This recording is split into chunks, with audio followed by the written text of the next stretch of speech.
हमसे जुड़े रहने के लिए हमारे channel Arun Kumar Shukla science tech को सब्सक्राइब करें। न्यू अपडेट्स पाने के लिए बेल को दबाएं और ग्रुप चैट और क्वेश्चन पूछने के लिए दिए गए नंबर पर मैसेज करें।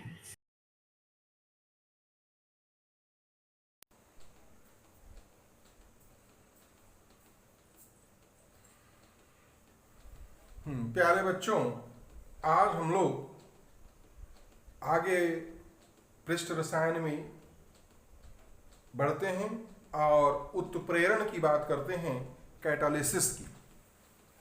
कैटालिसिस या इसको कहते हैं उत्प्रेरण। अब बच्चों, आप सभी ने देखा होगा कि जो रासायनिक अभिक्रियाओं की दर होती है वह अभिकारकों की सांद्रता, ताप, दाब एवं अभिकारकों की प्रकृति पर निर्भर करती है। रासायनिक अभिक्रिया की दर किस पर निर्भर करती है? अभिकारक की सांद्रता यानी सांद्रण, ताप, दाब तथा अभिकारकों की प्रकृति पर निर्भर करती है। परंतु बर्जीलियस नामक वैज्ञानिक ने किसी बाह्य पदार्थ के प्रभाव का अध्ययन किया कि जो बाह्य पदार्थ होता है वो रासायनिक अभिक्रिया की दर को कैसे प्रभावित करता है, और उसने तमाम सारे अपने अध्ययन के आधार पर निष्कर्ष निकाला कि जो बाह्य पदार्थ होते हैं कुछ, वे रासायनिक अभिक्रियाओं के वेग को, गति को बढ़ा देते हैं। तो जो रासायनिक अभिक्रियाओं के वेग को बढ़ाते हैं उनके द्रव्यमान तथा संरचना में कोई परिवर्तन नहीं होता। तो वो जो पदार्थ हैं जो रासायनिक अभिक्रिया को, अब रासायनिक अभिक्रिया की गति को, उसके वेग को बिना अपने द्रव्यमान और संरचना में परिवर्तन किए बढ़ा देते हैं, उन पदार्थों को उन्होंने यानी बर्जीलियस ने कैटालिस्ट नाम दिया। क्या नाम दिया? कैटालिस्ट यानी उत्प्रेरक। और ये जो घटना हुई इसको उन्होंने कहा कैटालिसिस यानी उत्प्रेरण।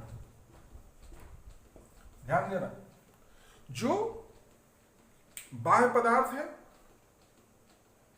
एक्सटर्नल कंपाउंड है, एक्सटर्नल मटेरियल है, जो रासायनिक अभिक्रिया की वेग को बढ़ाता है अकॉर्डिंग टू बर्जीलियस, उसे उन्होंने उत्प्रेरक कहा, कैटालिस्ट कहा।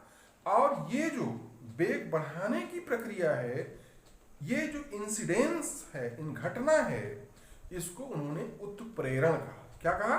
उत्प्रेरण नाम दिया, कैटालिसिस।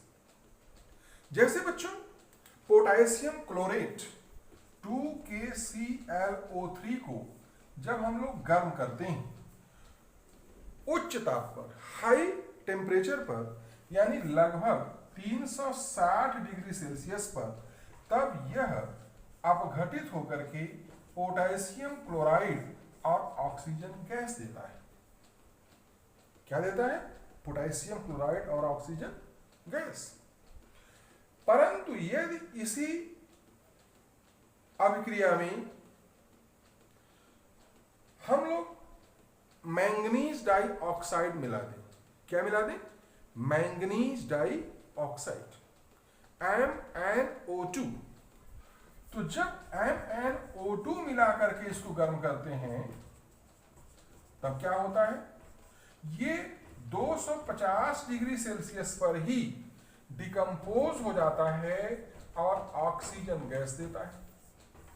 और इसका जो वेग है वो वेग भी बढ़ जाता है।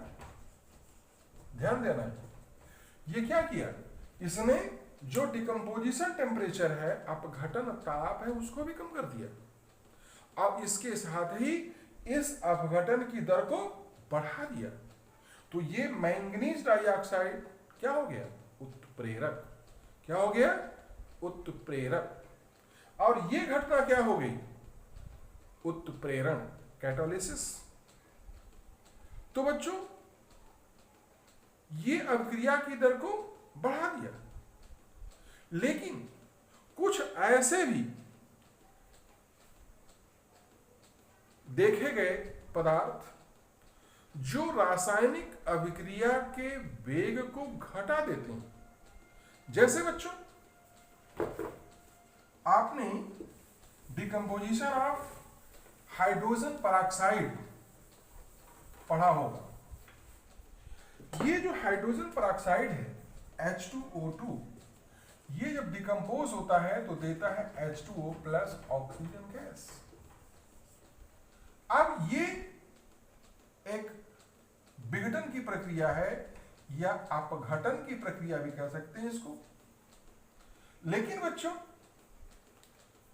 इस अपघटन को रोकने के लिए इसमें हम अगर फास्फोरिक अम्ल मिला दें, क्या मिला दें, फास्फोरिक अम्ल, तो ये फास्फोरिक अम्ल इसके अपघटन को कम कर देता है। अपघटन को क्या कर देता है, कम कर देता है। तो अभी आपने क्या देखा कि पोटेशियम क्लोरेट के अपघटन को मैंगनीज डाइऑक्साइड बढ़ा देता है, लेकिन फास्फोरिक अम्ल H3PO4 हाइड्रोजन पेरोक्साइड के अपघटन को कम कर देता है। तो ओस्टवाल्ड ने जो उत्प्रेरण की परिभाषा में संशोधन कर दिया। क्या संशोधन किया कि वे पदार्थ जो किसी अभिक्रिया की दर को परिवर्तित कर देते हैं, ध्यान देना, चेंज कर देते हैं या प्रभावित करते हैं, घटा भी सकते हैं और बढ़ा भी सकते हैं, परंतु स्वयं अपरिवर्तित रहते हैं, उत्प्रेरक कहलाते हैं। क्या कहलाते हैं, उत्प्रेरक यानी कैटालिस्ट कहलाते हैं। तो H3PO4 या MnO2 दोनों कैटलिस्ट हुए, क्योंकि दोनों ने रासायनिक अभिक्रिया की दर को परिवर्तित कर दिया। उसने बढ़ाया, इसने घटाया। मैंगनीज डाइऑक्साइड ने इनहेंस कर दिया, बढ़ा दिया, लेकिन फास्फोरिक अम्ल H3PO3 ने उसको क्या किया, घटा दिया, रिटार्ड कर दिया, यानी उसको रिड्यूस कर दिया वे। तो दोनों कैटलिस्ट हुई। और ये घटना जो रासायनिक अभिक्रिया की गति को प्रभावित करता है उसको उत्प्रेरण कहा। क्या कहा, उत्प्रेरण, कैटालिसिस कहा। तो अकॉर्डिंग टू ओस्टवाल्ड वे पदार्थ जो किसी रासायनिक अभिक्रिया की गति को परिवर्तित कर देते हैं या प्रभावित करते हैं उन्हें हम उत्प्रेरक कहेंगे। और ये घटना क्या कहलाएगी, उत्प्रेरण। अब बच्चों जो सामान्यतया ध्यान देना है, किसी रासायनिक अभिक्रिया की गति को बढ़ा देते हैं तो वे धन उत्प्रेरक हो गए, यानी बढ़ाने वाले, पॉजिटिव कैटलिस्ट। और जो गति घटाता है तो गति घटाने वाले पदार्थ को क्या कहेंगे, ऋण उत्प्रेरक, निगेटिव कैटलिस्ट। क्या कहेंगे, हैं तो दोनों कैटलिस्ट, हैं दोनों कैटलिसिस, लेकिन जो बढ़ाता है वो पॉजिटिव कैटलिस्ट, जो घटाता है वो निगेटिव कैटलिस्ट। बढ़ाने वाला यानी पॉजिटिव कैटालिसिस और घटाने वाली जो घटना है दैट इज निगेटिव कैटालिसिस।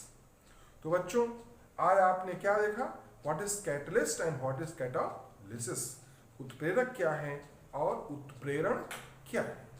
आगे हम लोग चर्चा करेंगे उत्प्रेरणों का वर्गीकरण फिर अगले वीडियोस में। धन्यवाद।